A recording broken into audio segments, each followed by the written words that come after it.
আসসালামু আলাইকুম প্রিয় শিক্ষার্থী বন্ধুরা, আশা করি আমরা প্রত্যেকেই ভালো আছি। আজকের অনলাইন ক্লাসে আমি যে পাঠটি উপস্থাপন করতে যাচ্ছি সেটি হচ্ছে নবম দশম শ্রেণীর রসায়ন, অধ্যায় হলো তৃতীয়। তা আমাদের আজকের পাঠ শুরু হলো পদার্থের গঠন বা স্ট্রাকচার অফ ম্যাটার। প্রিয় শিক্ষার্থী বন্ধুরা, আজকে শিক্ষণ আমি দুইটির আলোকে পাঠটা সম্পাদন করব। যে শিক্ষণ বল এক, অণু পরমাণু সম্পর্কে বলতে পারবে। দুই, মৌলিক প্রতীকের সংকেত সম্পর্কে বর্ণনা করতে পারবে।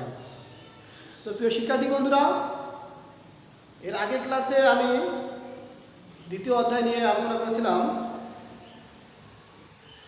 আজকে আমার যেহেতু তৃতীয় অধ্যায়, অণু প্রথমে আসবো অণু পরমাণু কি।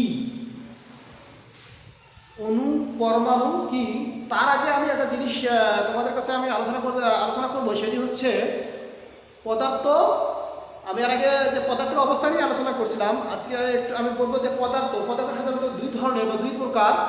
একটা হচ্ছে মৌলিক পদার্থ আর একটা হচ্ছে যৌগিক পদার্থ। তো প্রিয় শিক্ষার্থী বন্ধুরা, মৌলিক পদার্থ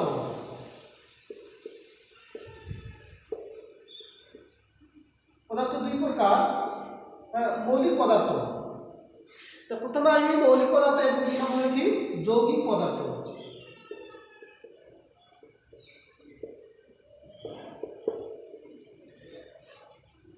আমি প্রথমে আলোচনা করবো হলো মৌলিক পদার্থটা আসলে কি। তো মৌলিক পদার্থ হলো যে সকল পদার্থকে ভাঙলে বা বিশ্লেষণ করলে ওই পদার্থটি ছাড়া অন্য কোনো পদার্থ পাওয়া যায় না, সেটি হচ্ছে মৌলিক পদার্থ। অর্থাৎ যে সকল মৌলকে বা পদার্থকে ভাঙা যায় না বা বিশ্লেষণ করা যায় না, আর ভাঙলে বা বিশ্লেষণ করলে ওই পদার্থ ছাড়া অন্য কোনো পদার্থ পাওয়া যায় না, সেটি হচ্ছে আমার মৌলিক পদার্থ। যেমন এখানে কি হতে পারে, এইউ কপার, এটাকে আবার কি সোনা, এটা হলো কি তামা, তাহলে এটা হতে পারে কার্বন, অক্সিজেন, এগুলো হতে পারে ইত্যাদি। প্রিয় শিক্ষার্থী বন্ধুরা, এগুলোকে ভাঙলে বা বিশ্লেষণ করলে আমরা এই পদার্থগুলো ছাড়া অন্য কোনো পদার্থ পাওয়া যাবে না, সেটি হচ্ছে আমার মৌলিক পদার্থ। আর এগুলোকে ভাঙাও যায় না বা বিশ্লেষণ করাও যায় না। এটা গেল আমার কি মৌলিক পদার্থ। যৌগিক পদার্থে আমরা আসি। যৌগিক পদার্থটা কি, যে সকল পদার্থকে ভাঙলে বা বিশ্লেষণ করলে ওই পদার্থ অর্থাৎ একের অধিক বা দুই বা ততোধিক পদার্থ পাওয়া যায়, সেটি হচ্ছে আমার যৌগিক পদার্থ। অর্থাৎ যে পদার্থকে ভাঙলে বা বিশ্লেষণ করলে এক বা একাধিক বা একের অধিক পদার্থ পাওয়া যায়, সেটি হচ্ছে আমার যৌগিক পদার্থ। যেমন কি হতে পারে যৌগিক পদার্থ, যেমন পানি, H2O, সোডিয়াম ক্লোরাইড, এটা হচ্ছে পানির সঙ্গে।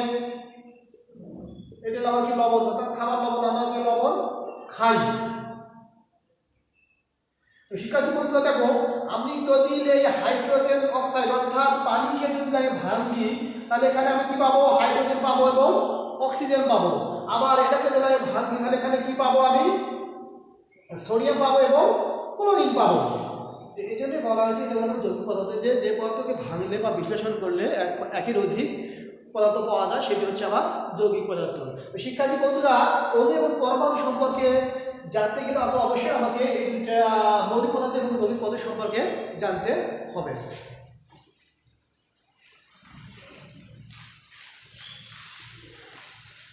এখন আমরা আসবো, প্রথমে আমরা আসি পরমাণু। পরমাণু কি? তো পরমাণু হলো মৌলিক পদার্থের ক্ষুদ্রতম কণাকে বলা হয় পরমাণু। মৌলিক পদার্থের ক্ষুদ্রতম কণিকাকে কি বলা হয়, পরমাণু। যেমন কি কার্বন, অক্সিজেন, নাইট্রোজেন ইত্যাদি। এবার আসবো আমরা কি অণু।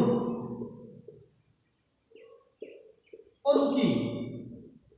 শিক্ষার্থী বন্ধুরা, অণু হলো যৌগিক পদার্থের ক্ষুদ্রতম কণাকে বলা হয় অণু। যৌগিক পদার্থের ক্ষুদ্রতম কণাকে বলা হয় অণু। যেমন এখানে যৌগিক পদার্থ আমি কি বলছি, এখানে আমি এখানে যে ইয়ার লিখেছি, উদাহরণ লিখেছি মৌলিক পদার্থ, এখানে আমরা লিখতে পারি O2, এটা আমরা কি যৌগিক পদার্থ, এগুলো লিখতে পারি। এখানে আমার প্রিয় শিক্ষার্থী বন্ধুরা একটা জিনিস মজার জিনিস দেখো, এখানে অক্সিজেন, এটা হলো অক্সিজেনের প্রতীক, আমি পরে আলোচনা করবো যেটা, হ্যাঁ, পার্ট 2 এ। এখানে অক্সিজেন হলো আমার এখানে কি পরমাণু, আর O2 হলো এখানে আমার এটা কি অণু। এখানে কয় অণু অক্সিজেন আছে? এখানে আমার এক অণু অক্সিজেন, অথবা আমি এখানে পানি লিখতে পারি। এখানে কয় অণু পানি আছে? এক অণু পানি। এই এক অণু পানির মধ্যে আমার কি দেওয়া আছে? দুইটি হাইড্রোজেন পরমাণু এবং একটি অক্সিজেন পরমাণু সমন্বয়ে গঠিত। তো শিক্ষার্থী বন্ধুরা, আমরা আলোচনা করলাম যে কি যৌগিক পদার্থের ক্ষুদ্রতম কণাকে বলা হয় অণু।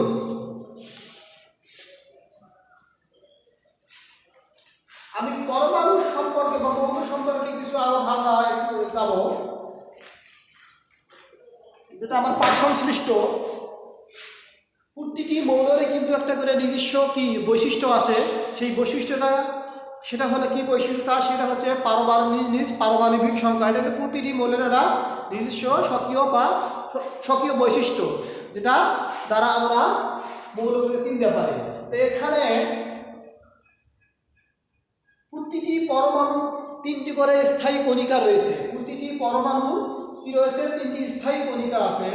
শিক্ষার্থী বন্ধুরা, আমরা স্থায়ী কণিকাগুলো নাম, 1 নম্বরে আছে হলো কি ইলেকট্রন, 2 নম্বরে হলো প্রোটন,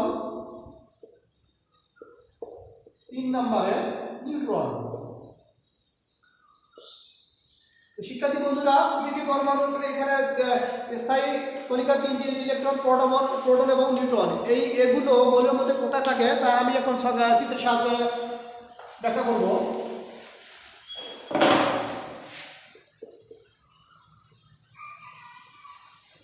এটা একটা আমার মৌল, অর্থাৎ এটাকে বলবো আমরা প্রতিটি মৌলের কেন্দ্রে থাকে এটা কি নিউক্লিয়াস থাকে, যেটাকে বাংলায় কেন্দ্রিকা বলা হয়। প্রতিটি মৌলের কেন্দ্রে থাকে নিউক্লিয়াস, তাহলে এটাকে বলা হয় নিউক্লিয়াস বা কেন্দ্রিকা। এটাকে বলা হয় কক্ষপথ বা শক্তি স্তর,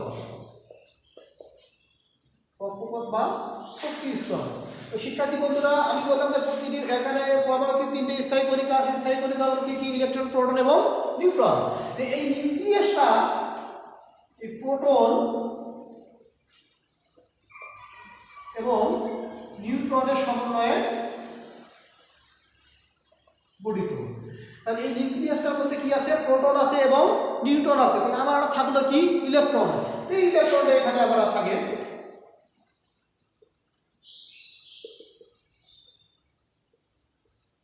ইলেকট্রন অর্থাৎ পরমাণুতে স্থায়ীতে 3টি কণিকা, এখানে ইলেকট্রন, প্রোটন এবং নিউট্রন। এই ইলেকট্রনটা থাকে শিক্ষার্থী বন্ধুরা প্রতিটি, এখানে আমাদের সৌরজগৎ যেরকম যে সূর্যকে কেন্দ্র করে প্রতিটি গ্রহ ঘুরতে থাকে, সেই রকম শিক্ষার্থী বন্ধুরা দেখো যে প্রতিটি ইলেকট্রন নিউক্লিয়াসটাকে কেন্দ্র করে চারিদিকে কি মান? ঘূর্ণায়মান, চারিদিকে ঘূর্ণায়মান। সেটাকে বলবো আমরা ইলেকট্রন। সেটা কোথায় ঘরে? নির্দিষ্ট কক্ষপথে ঘরে। প্রতিটি ইলেকট্রনের কি কক্ষপথ রয়েছে, প্রতিটি কক্ষপথে এই ইলেকট্রনগুলো সর্বদা ঘূর্ণায়মান। আর কেন্দ্রে যে নিউক্লিয়াস থাকে, এই নিউক্লিয়াসটা প্রোটন এবং নিউট্রনের সমন্বয়ে গঠিত।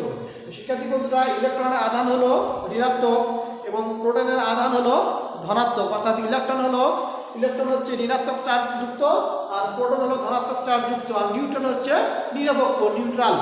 হ্যাঁ, এর আধান হলো 0, অর্থাৎ নিরপেক্ষ যাকে বলা হয়। শিক্ষার্থী বন্ধুরা, এখানে আমরা জানলাম যে প্রতিটি পরমাণুতে 3টি স্থায়ী কণিকা রয়েছে, ইলেকট্রন, প্রোটন এবং নিউট্রন সম্পর্কে। এই সম্বন্ধে আমি পরবর্তীতে আরো আলোচনা করব। এখন আমি আসবো শিক্ষণফল 2 এর আলোকে।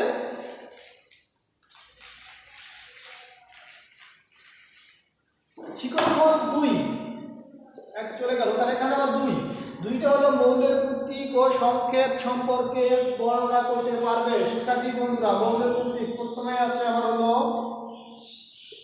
প্রতীক। আমরা প্রতীক কাকে বলে আমাদেরকে জানতে হবে। আমরা অনেকে কি করি যে আমার নামের যার যেটা নাম নামের আমরা প্রথম অক্ষর হাতে হোক বা যে কোনো কোথাও হোক লিখে রাখি, এটা আসলে এটাই এই নামের প্রথম অক্ষরটা হলো প্রতীক। তো শিক্ষার্থী বন্ধুরা, প্রতীক হলো মৌলের সংক্ষিপ্ত রূপে, কোনো মৌলের সংক্ষিপ্ত রূপকে কি বলা হয়? প্রতীক বলা হয়। যেমন এখানে অক্সিজেন, এটা আমার একটা মৌল যার প্রতীক হলো ও, অর্থাৎ অক্সিজেনের প্রতীক আমরা কি করব? ও দ্বারা চিহ্নিত করব। কি বললাম যে কোনো মৌলের সংক্ষিপ্ত রূপকে কি বলা হয়? প্রতীক। কিন্তু শিক্ষার্থী বন্ধুরা, আবার কিছু কিছু মৌল রয়েছে যেগুলোর কি দেওয়া আছে? ল্যাটিন নাম দেওয়া আছে। যেমন এখানে আমার কি আছে? সোডিয়াম। সোডিয়াম এর ল্যাটিন নাম হলো কি? নাট্রিয়াম। সোডিয়ামের ল্যাটিন নাম হচ্ছে নাট্রিয়াম। যেমন পটাশিয়াম আছে ক্যালিয়াম, হ্যাঁ, লেড আছে প্লাম্বাম, হ্যাঁ, সোনা গোল্ড, যেটা আমরা বলি গোল্ড, সোনা, সোনা হলো আরাম। যেমন আছে মার্কারি, হাইড্রাড জিরাম, যেটা কি তার প্রতীক হলো Hg, মার্কারি প্রতীক হলো Hg। এখানে আবার সোডিয়ামের ল্যাটিন নাম আছে, সেটা সোডিয়ামের ল্যাটিন নাম হলো নাট্রিয়াম। তাহলে আমাদের সোডিয়ামের প্রতীক আমরা লিখবো হলো A।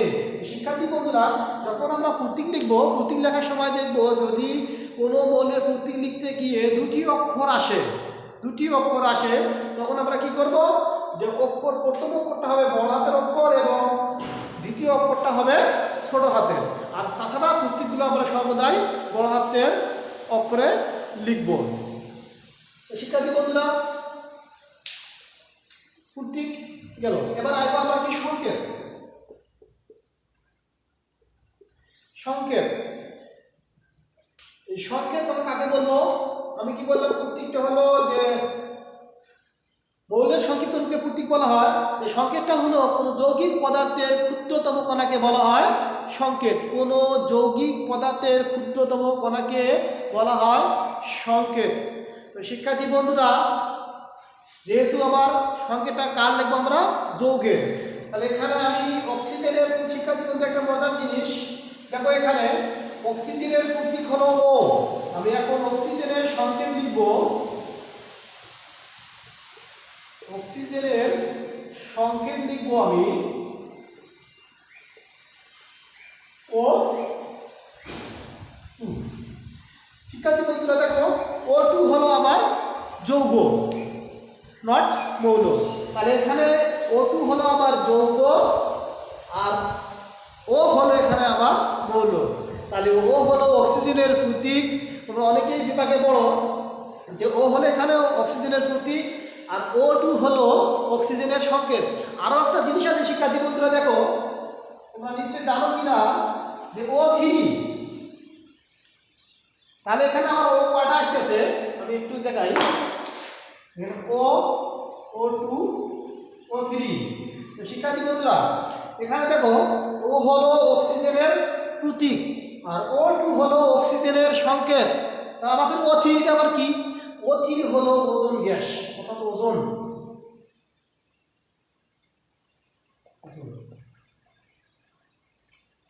এটা একটা গ্যাস, ওজোন গ্যাস। O3 হলো ওজোন আর O2 হলো অক্সিজেনের সংকেত আর ও হলো অক্সিজেনের প্রতীক। তো শিক্ষার্থী বন্ধুরা, এই সংকেত লেখার নিয়ম আমি পরবর্তী ক্লাস আমাদের আছে পঞ্চম অধ্যায় রাসায়নিক বন্ধনে, ওখানে গিয়ে বিস্তারিত আলোচনা করব। তো শিক্ষার্থী বন্ধুরা, ক্লাসটি আমার কেমন লেগেছে অবশ্যই কমেন্ট বক্সে জানাবে। যদি ভালো লাগে অবশ্যই শেয়ার করে অন্যকে দেখার সুযোগ দান করবে। তোমরা যে যেখানে আছো ভালো থাকো, সুস্থ থাকো। সবাইকে ধন্যবাদ জানিয়ে আজকে আমি আমার পাঠ থেকে সমাপ্ত ঘোষণা করেছি। আল্লাহ হাফেজ।